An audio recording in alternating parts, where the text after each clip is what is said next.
आता सध्या मार्चचा महिना चालू झाल्यामुळे उन्हाळा चालू आहे।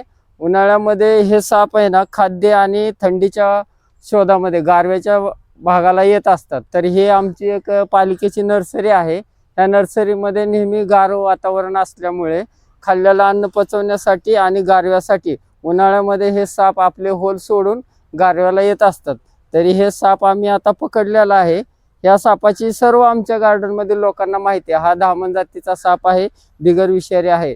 त्यामुळे या सापाला कधीही आमच्या गार्डन मधले लोक मारत नाहीत आणि स्त्रिया घाबरतात काम करणाऱ्या, म्हणून हा सापाला आम्ही पकडतो आणि त्याला आमच्या भागापासून फक्त दुसरीकडे निसर्गामध्ये मुक्त करतो। पण असे भरपूर आमच्या भागामध्ये साप आहेत, पण आमच्यातले कोणी मारत नाहीत। त्यांनी सर्व जसं आम्ही निसर्ग मित्र आहे तसं आम्ही सर्प मित्र आहे, प्राणी मित्र आहे, म्हणून या सापांचा जीव वाचून त्यांना फक्त निसर्गामध्ये सोडतो। हा साप साधारण 5.5 फुटापर्यंत आहे। आणि हा साप अंडी घालतो। अंडी घातल्यानंतर काही 15 ते 16 पिलांना जन्म देतो। आणि हे आताचे हे जे मिलन सीझन आहे, ह्यामध्ये प्रत्येक वेळेस हा साप जोडीने भेटतो। कधी कधी हा साप आपल्याला एकटाही भेटतो। तर हा साप गारव्याच्या उद्देशानं हा नर्सरीमध्ये आमच्या आलेला आहे। धामण जातीचा आहे, बिनविषारी साप आहे। ते इंजेक्शन घ्यायचं आहे।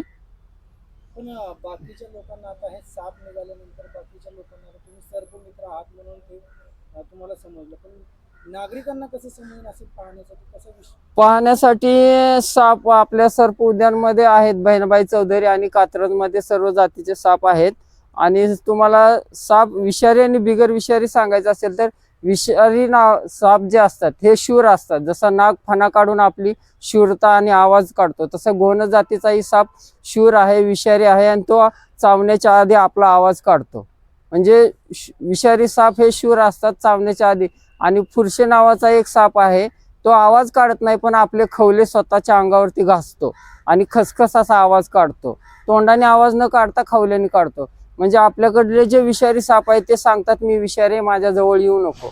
आणि बिगर विषारी साप हे भित्रे असतात, डरपोक असतात, ते आपल्याला घाबरतात आणि पळून जातात।